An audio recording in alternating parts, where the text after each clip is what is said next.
And I'll tell you one thing, and maybe your listeners, those of our business owners and going through these sort of things, one of the things that I noticed in this is that, when you enter into those spaces of some turbulence, oftentimes in organizational dynamics, people go to a space of fear. So what happened for us is that some of the leaders began to question the very thing that got us to where we were. You're listening to the Real Leaders Podcast, where today impacts tomorrow. Vision stabilizes turbulence, and leaders keep it real. That was Scott Koloms, the CEO of Facilities Management Services, who shares with you how to bake in social responsibility into your business, the growth that comes from employee retention, and the importance of refocusing your vision when fear sets in. So people, let's give it up for the real Scott Koloms. Enjoy. All right, let's bring the energy today. Bring the energy for the audience, for the fans. Here we go. In 5, 4, 3, 2, and 1. And welcome everyone to this episode of the Real Leaders Podcast. I'm your host, Kevin Edwards. Joining me today is the CEO of Facilities Management Services and the founder of Canopy, Kentucky, Mr. Scott Koloms. Scott, thanks for being with us today. Great to be here, Kevin. It's been a year since we last spoke. So the first question I have for you today is, what's really changed in 1 year? Wow, quite a few things. I think a couple of things I'm really excited about are some of the social programming.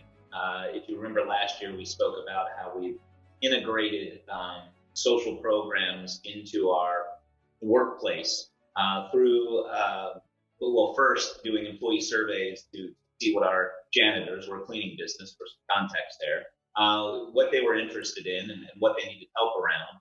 And, we arrived at a while back, sort of two pillars of work that we were going to do. Our overall social mission being to provide access and opportunities for our employees and help communities where they live and thrive. But we really narrowed that down to financial health and physical health. So a change that happened this year that's really exciting is that we began to form intentional partnerships pre-customer. What I mean by that is we began forming unique partnerships with nonprofits in the area that are providing the sort of services or the sort of things that our employees indicated they wanted. So, for example, we began the partnership before we found the customer. So we arranged a deal with a nonprofit.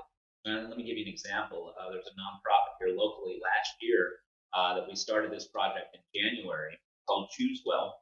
And Stephanie Barnett, who runs that here in Louisville, it's a nonprofit designed to help moms who are in recovery that have children, babies of 3 years or less. And so we went to her and we asked her what are some of the barriers that her folks are facing in. Primary one around a job was getting a living wage job, but also getting transportation.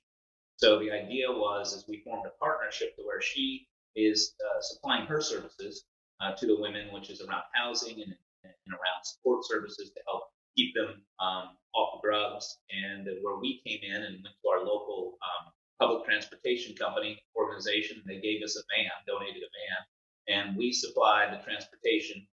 And then we created a very transparent bidding process to where we would offer the nonprofit $200 per head for women in the program that would go back to the nonprofit.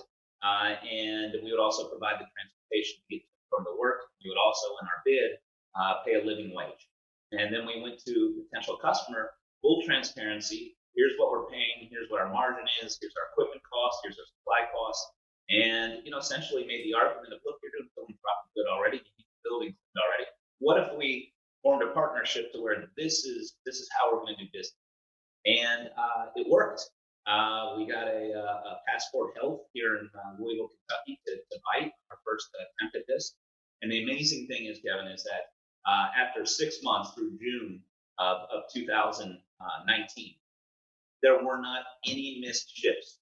And let me tell you what, in the cleaning business, that's off the charts. I heard it. So this sort of shift to where, the idea for me and many people that are doing this sort of business is how can I truly allow for the successful execution of my social mission to allow my business to thrive?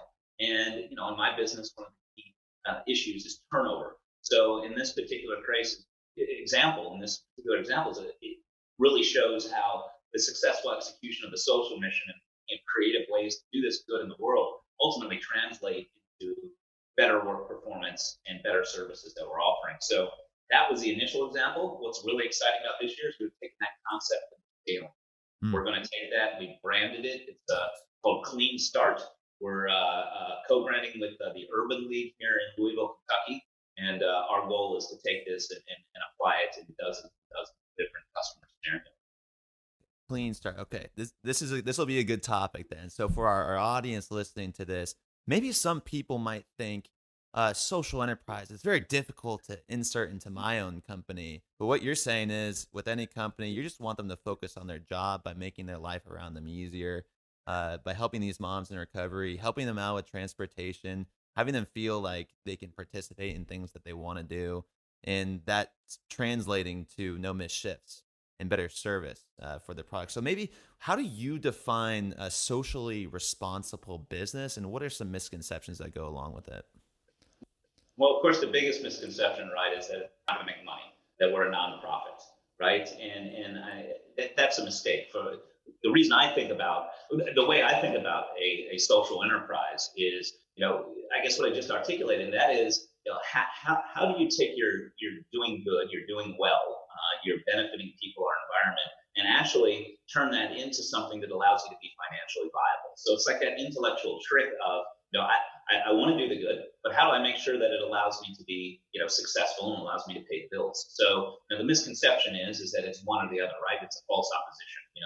You're doing good, you're taking care, so that must be a nonprofit. And I think that's the biggest thing I come across is people also oversimplify it. They think of it as something like, oh yeah, we do nice things for our people too. We had a good year last year, so we had a carnival or something like that.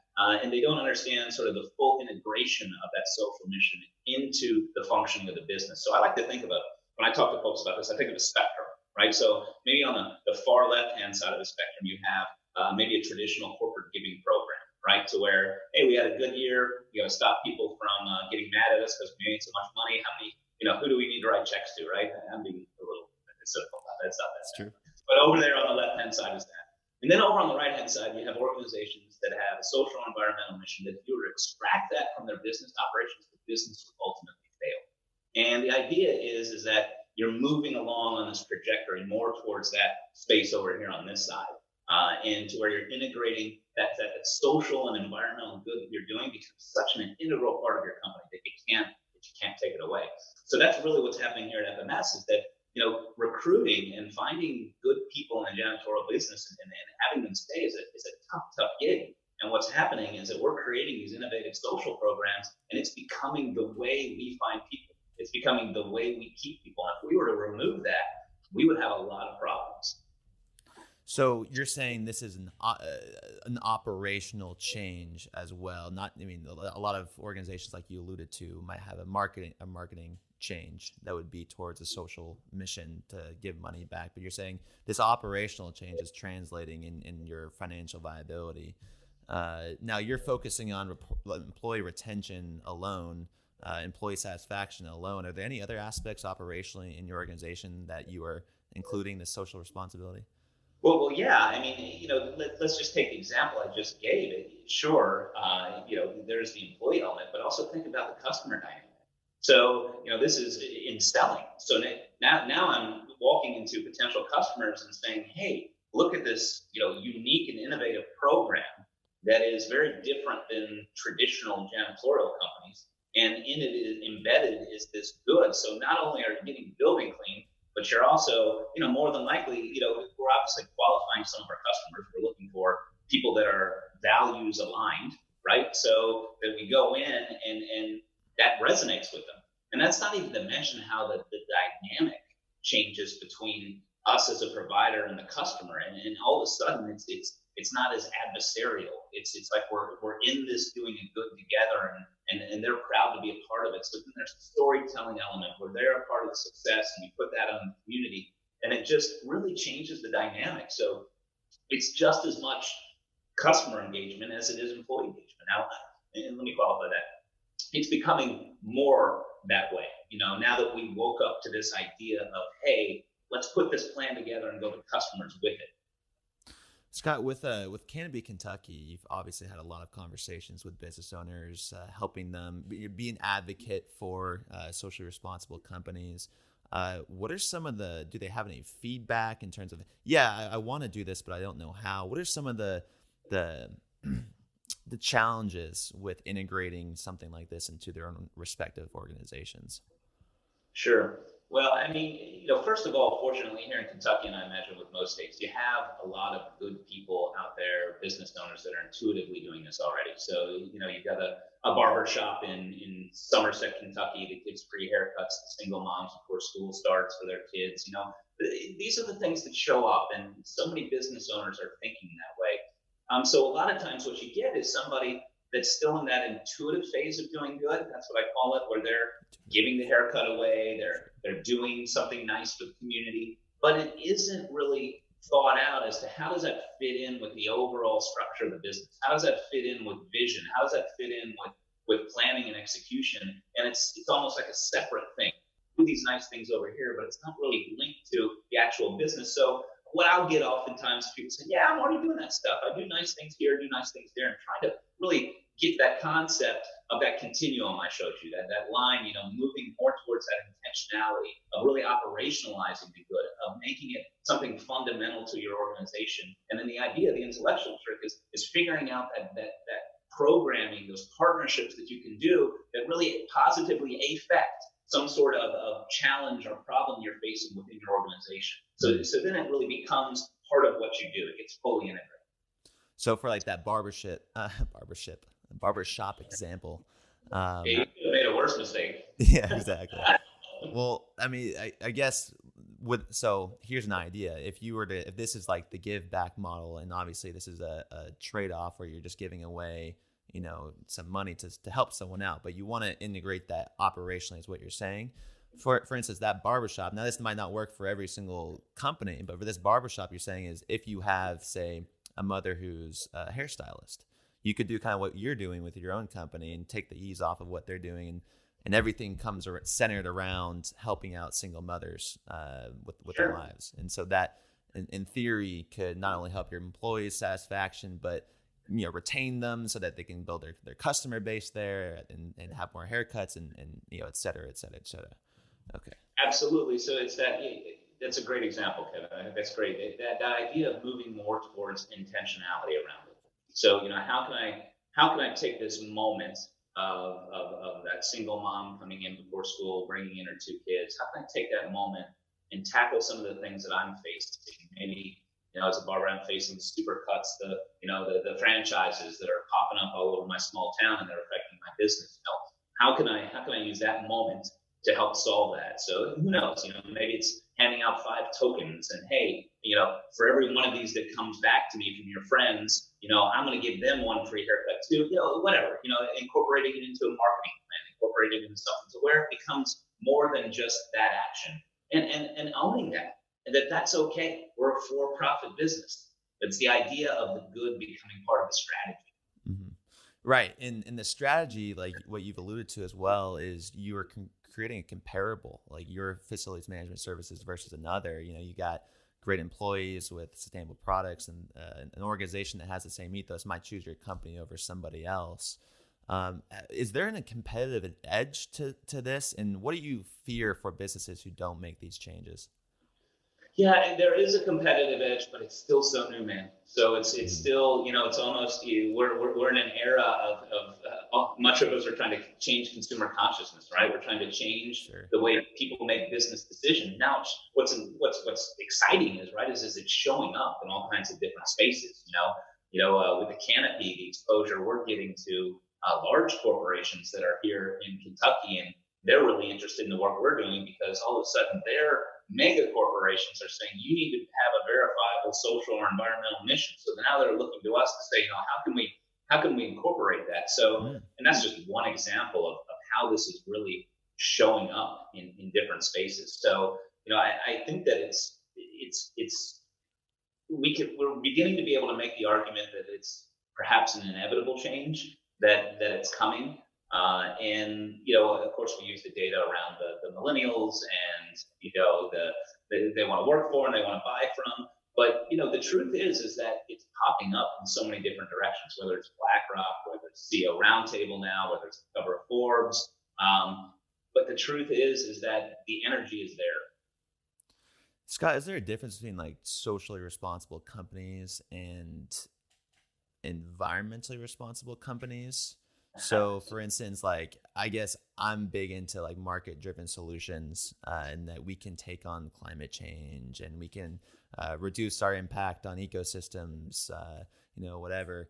Do you believe that there's a difference, one, between socially and environmentally responsible companies? Can they be the same? And then can market driven solutions actually have an impact on this world? Right. So this is something we're noodling with too. And, the idea of, and/or socially and/or environmental mission. And the reason that I say you can be one or the other, and it's more about, it's not truly oppositional, it's more focused. For example, with us, I'd like to say we're environmentally awake. We have a recycling program. We put out a policy procedure that tries to minimize the usage of water. We don't use disposable cleaning rags. We wash our rags, those sorts of things. And we made a conversion to more fuel efficient vans, those sorts of things. But ultimately, we have some key metrics around that. But is it truly core to what we do? I would say it's not. That said, the social component truly is. So in other words, go back to that example I gave you. If you were to remove our environmental mission, would our business collapse? Probably not. I wouldn't feel as good about it, but it probably wouldn't collapse. Now you begin removing the social mission piece for us, I think the business really changes. The dynamics really change. So, I think that, look, I learned pretty early on, you can't be all things to everyone. You can't be great at everything. And, when we first started really, that overall social mission I gave you, provide access and opportunity to help communities thrive, man, we were trying everything. We were all over the place. We had all kinds of different initiatives until we really lasered into the concept of physical health and financial health. We weren't all that effective. I guess what I'm saying in a very long-winded way is that I feel like you can be good at both, but I don't know that you have to be great at both. I think you should aspire to be great at both. We're always looking at how can we get better on that side, but our focus lies in social mission. Yeah. Well, the reason I asked that is because of ESG. It's a risk lens for a lot of investors, and ever since you said that we're new in this space. Larry Finksleiter, you mentioned millennials, 63% now are looking to improve society. It's a trend that we're seeing. I was with some insurance broker this weekend, talking to him about this topic. Have you found that by incorporating these socially responsible, these environmentally responsible operational changes, that your risk of having someone sue you or having an the EPA coming after you is a lot lower? And are you seeing a difference in your cost for insurance, or just I guess receiving more investments? No, that's a great question. So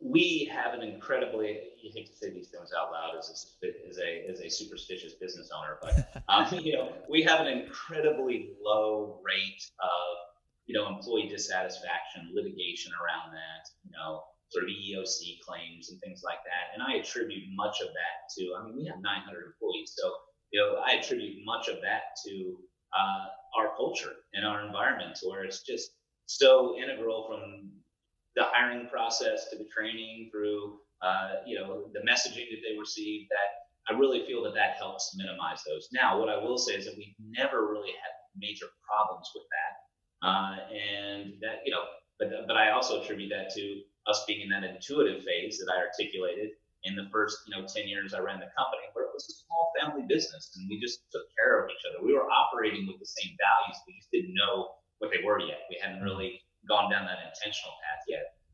That idea of caring about the people you work with didn't really become crystallized till that first leadership retreat we had, which was about 8 years into my tenure of running this business. Right. Yeah.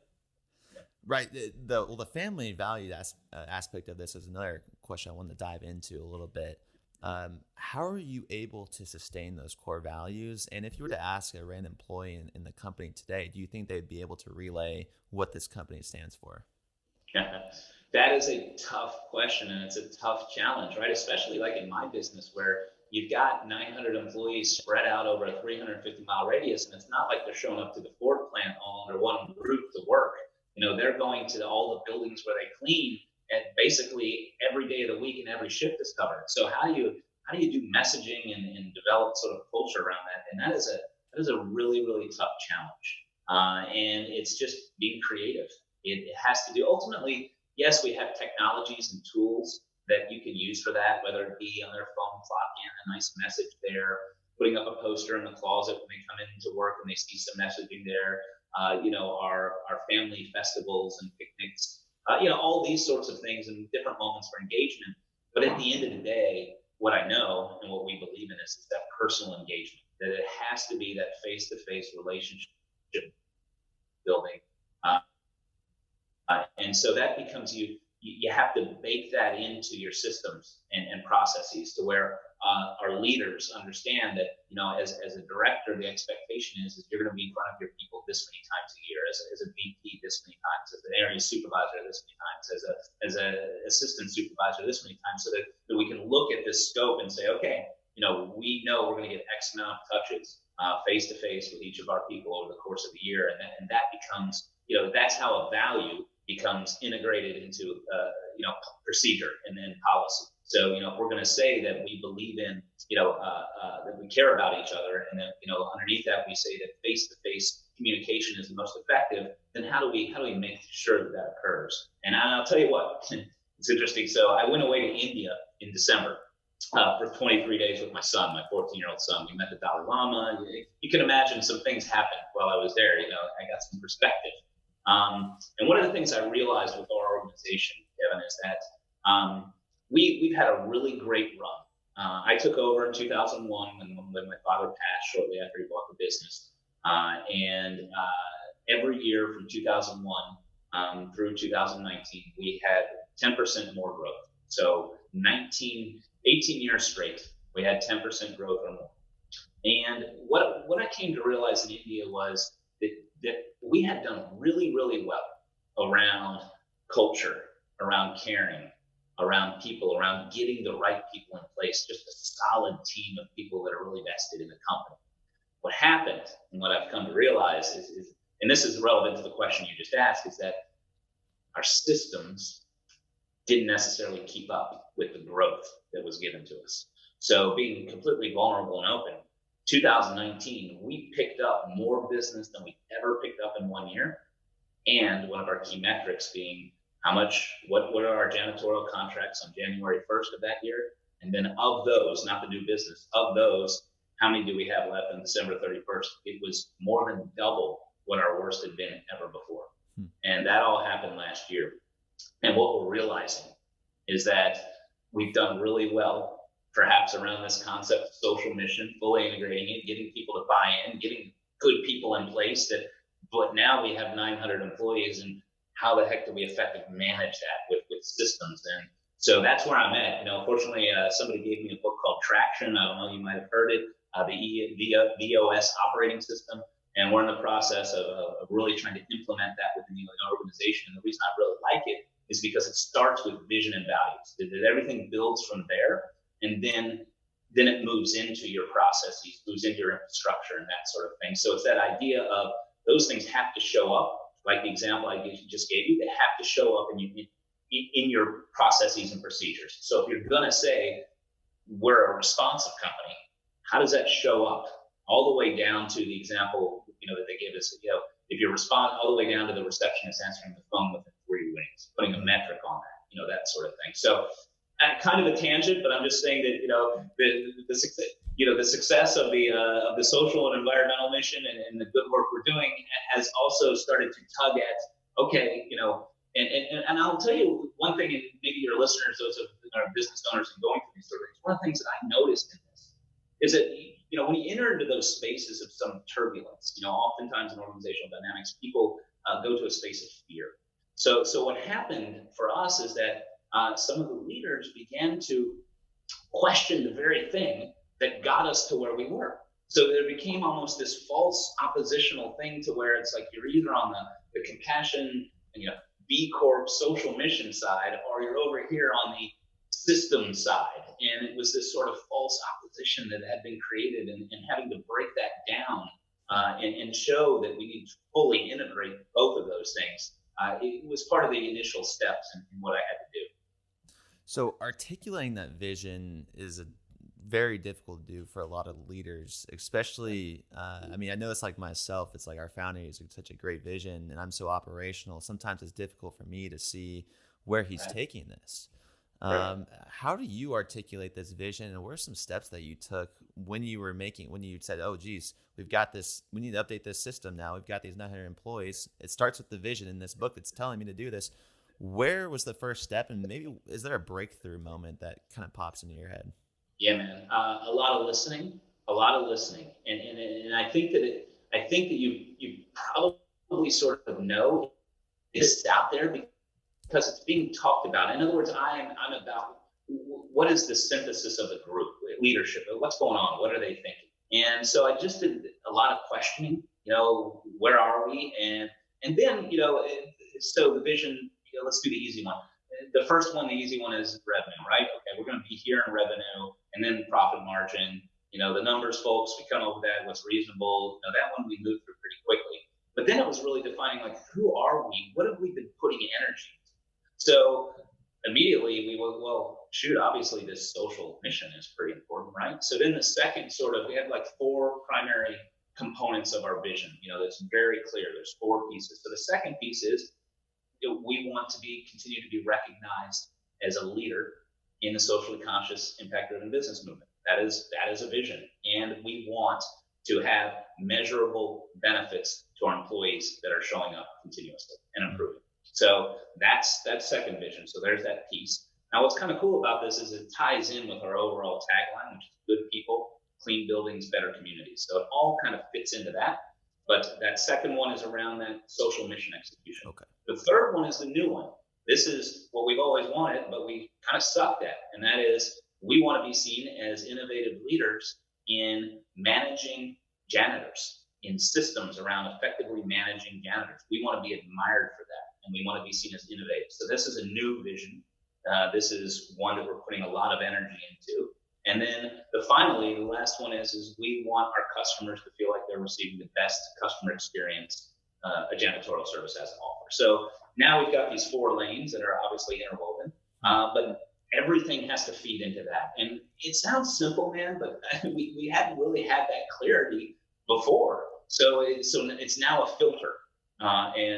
So did that through a lot of listening, look at historically, where's the energy going in the company? Where do people seem to be moving and gravitating and feeling that and listening to that? And then really thinking about how do we put ourselves out there publicly too? What's our story? How do people see us? Because that's relevant too. You don't want to go after some vision that's inconsistent with the persona that you created, right, for your customers and that. So anyway, all of that went into play, and then some discussion and sitting down and getting agreement. And listening, and the turbulence part for me is really where that makes the most sense. Is if you're experiencing some of that, what you're saying is, if it doesn't align with these 4 lanes, then it might not be worthwhile, or worth our time, worth our efforts, worth our costs. Well, all meaning is context based. So what I like to say is that it might not be right now, right? So who knows? I don't like to say anything is permanent. But for right now, where we are as an organization, this vision makes sense. Who knows? 10 years down the road, we might say, hey, this, but yeah, you're absolutely right.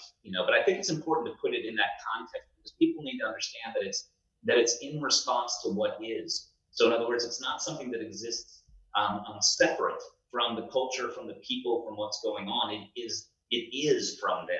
Because, sometimes I feel like in an organization, you'll have a leader that comes and say, here's the vision. And people are like, that seems really distant from what I'm living, Does that make sense? Yeah. Well, that's what I was going to say. Another thing I was going to say is I've never heard of a company that has 4 visions, really. It's always usually just like one, but it seems like you have a vision for your customers, for your people, for the the overarching one, and they all kind of trickle together. So well, let me clearly articulate. The vision is good people, clean buildings, better communities. So it's okay. So it's one, right? So I just went into I took a step down and sort of yep. So the vision, the nomenclature, the vision, the purpose, and all these things get confused even for me sometimes. But so the vision would be that simple statement that we want good people, we want clean buildings, and we want better communities. That's our vision. There you are, articulating it to me. I just need to do a better job of listening this time. You mentioned metrics a couple times, Scott. If you go to any conference around impact solutions or this conscious capitalism, they're going to ask you, how do you measure something? And obviously your number one priority is the top line, is the revenue. And that's the way you're going to make those decisions. But you also said you want to measure everything to the receptionist who answers the phone call. What are some of the things that you have started to track and pay attention to? Yeah, well, let's start. Well, let's talk about around social mission. So there's been an evolution there. So in the early days, it was all about in our programming. Hey, did you enjoy the program? Would you recommend it to a friend? That was our sort of first phase data around that. And how many participants do we have show up? That sort of thing. But what we're really trying to work hard on, and again, we're not the most sophisticated around this yet. We're learning and evolving. But really, what we're trying to do is find a link to the successful execution of that social mission and our success as a company, the viability of our company. So now the questions have shifted to things like, did your participation in this program make you more likely to recommend FMS to a friend, recruit a friend to work at FMS, make you more likely to work harder at cleaning your building, make you more likely to be proud of working at FMS. So we're trying to move into some metrics that really show a link towards the successful execution of the programming and our viability as a business. And that's a little bit trickier. And maybe there's some of your listeners out there that might have some, better ways of thinking about that, or know some people that do. But we're sort of dancing in that space right now and trying to understand that a little bit better. Do you feel like you need to measure these things, or do you think these are attributes that are going to help you in the long run? Yeah, I feel like because where I'm coming from, it isn't just about my company. It's also my belief that we need to redefine capitalism. My belief that we need to retool the way we're doing exchange. And I realize that I got a lot of low hanging fruit around me, in terms of business owners and people that are thinking that way. But when the hard stuff comes, I'm going to have that data that's going to show how there's a real correlation between doing this and my financial viability. So I'm always thinking in that way. In terms of internally, I think it's important. It's good to report that data because this is still so new. So you get some leaders that may not be 100% over there, but their language is around data. That's what they see. So being able to articulate to them how this shows up, it may help just sort of get them more integrated, if that makes sense. But for the most part, it's external. The reason I'm doing it is for the bigger picture. Scott, we mentioned probably 20 minutes ago, we were talking about business owners that are giving back and not really seeing a return from that. You also just mentioned, I want to redefine capitalism, and let's just take a stab at that today.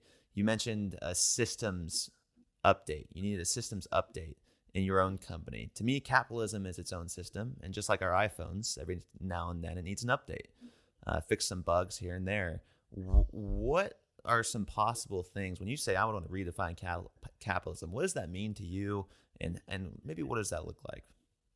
Man, this is where I'm going to steal from all kinds of people I read and watch. So just my apologies. Stealing is their compliments. I horribly paraphrase, but so I think one important piece is to the systems change. So like I'm talking about is the first step in changing systems here at FMS is to get a really clear vision and to get a really clear concept of your values, revisiting your values and your vision and what are you chasing. So I think that, for the longest time we've had a problem. It's even incorporated into law to a certain extent that the idea of capitalism is to accumulate wealth. On a simple level. And I think that is outdated. And I think that it's insufficient. I think that as many other thinkers in our day are starting to talk about, it's that idea that Capitalism, I do believe, is the most beautiful human construct. It has allowed so many things to happen. There are so many ways that our lives are better now than they were 100 years ago, 200 years ago. That's not to say that that's equally distributed, but that is happening. So now, that said, it's not because of accumulation of wealth by a few. It's because we're solving human problems. Capitalism is solving human problems, whether that be just entertainment, popping in a DVD, or whether that be curing cancer, right? But it's solving human problems. And so if we begin with that as sort of a starting, that the goal isn't simply to accumulate wealth, but to make lives better in some way, I think that's a good overall first step.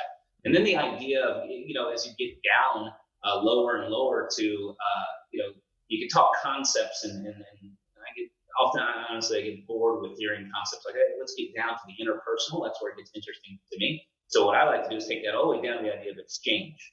And, look, it's not about the art of the deal. It's not about, trying to the most out of somebody in an exchange and leave them with less, but redefining that idea of exchange to where there can be an equitable exchange to where both parties benefit, and then also to think about doing no harm to people that aren't at the table or around the table. So that could be future generations, or that could be the environment, or that could be, and the idea of sort of redefining exchange in that way and then building from there. So that's just a little, I can go on and on, but that's a little taste of where my thinking is going.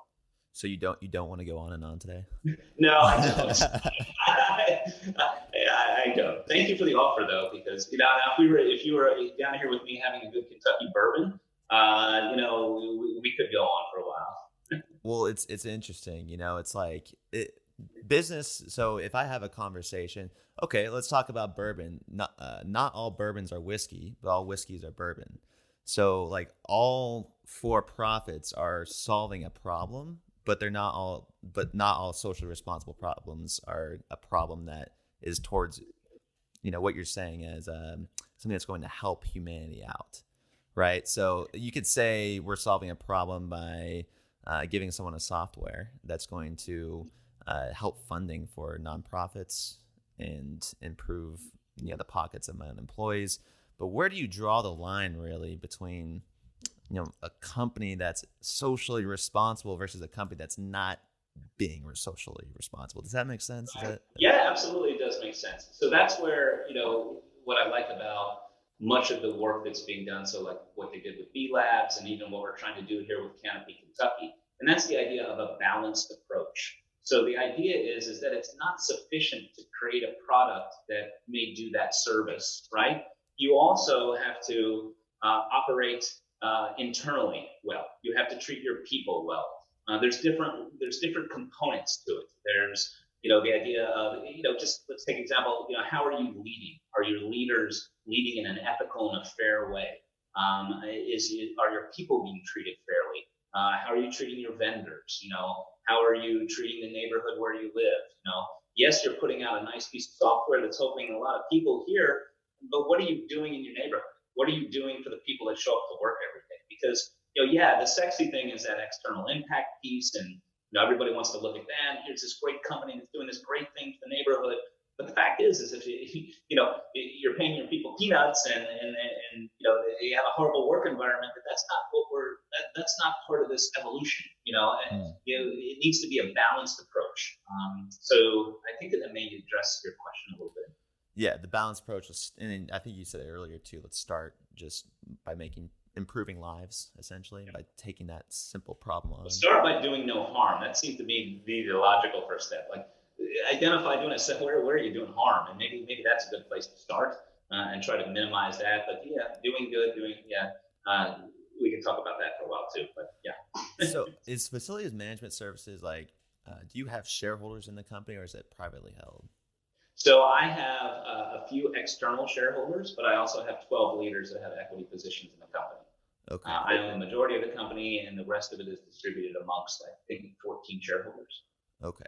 And the reason I asked that is I'm just alluding to the bigger point of, is it maximizing shareholder value, or kind of what we've spoken about today is maximizing stakeholder value. How have you been able to deal with maybe some shareholders? Now I don't know if they're all on the same ethos as you, but what do you do when you have a shareholder that wants to squeeze as much profit out of a business decision as possible? For instance, just for our audience here, if the recession hits tomorrow, probably the first thing they would do would be to cut employees.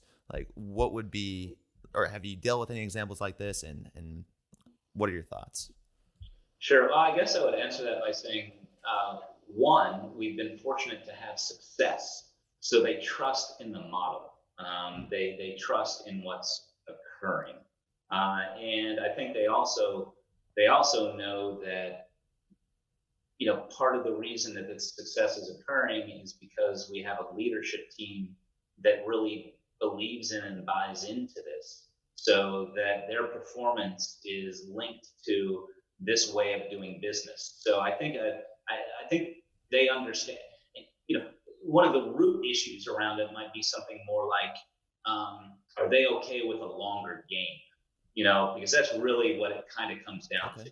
Is, sure, we could cut out. We were doing an analysis the other day, and we looked at between a bonus program now that we do, and profit sharing we do, and employee end of year awards we do. Basically, we offer back to our employees about 35% of our profit every year through those things. And now, the argument being that one of the reasons we're so successful is because we do that, and we will continue to grow at the clip we're growing, and that that short blip of a higher, more profitable year with better distributions is going to be nothing compared to what happens over the next 5 years, the next 7 years. And my shareholders buy into that. And I'll say this the right way. They also know that this is the only way I'm going to do business. Right. And so, and that links to one of the values of what we're going to call good businesses now, and that's that transparency thing. So when I went to shareholders asking people to invest at a certain point, many years back, I was very transparent that this is the way it's going to go, and I need you to understand that, and don't invest. This is going to be a problem for you. Scott, you said it's a long-term decision. Leadership to us, obviously, it's a marathon, not a sprint. So to bring this full circle, I want to ask you, what is your definition of a real leader?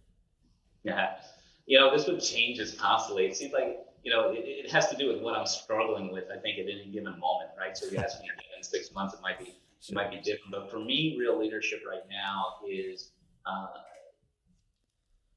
being vulnerable and resilient.